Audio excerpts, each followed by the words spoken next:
making kung pao chicken, which is a really well-known Sichuan dish. It's packed full of peanuts, chilies and spring onions. First thing I want to do is start to marinate my chicken. I've got some diced up chicken thighs here. I've diced it quite small because it's going to be a quick fry. And now what I want to do is add some soy sauce here. I'm using dark soy sauce, and that's pretty strong in flavour, so just 1 tablespoon ought to be enough just for this marinade. My next ingredient is Chinese rice wine. And if you don't have that on hand, you can use sherry. It's got that same slightly alcoholic, slightly tangy taste to it, and that'll work a trick.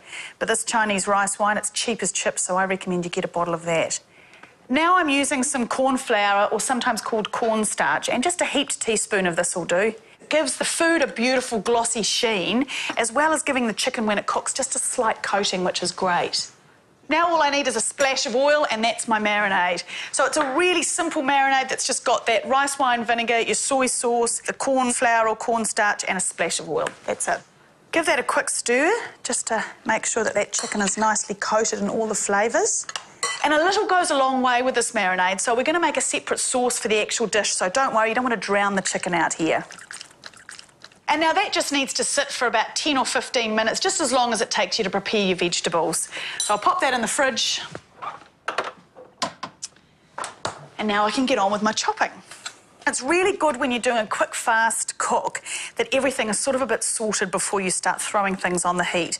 So first thing I'm going to do is prepare some garlic. I'm using a cleaver today, which is the ultimate tool in any Chinese kitchen. You can use it for absolutely everything. So nice thin slithers on the diagonal of my garlic here. So that's going to cook through nice and fast in my wok.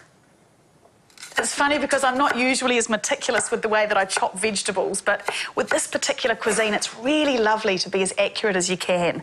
Next thing I've got is a thumb-sized piece of ginger.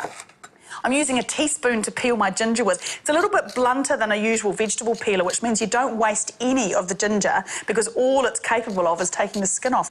Now, I just want to chop this also on the diagonal and in nice, thin slices.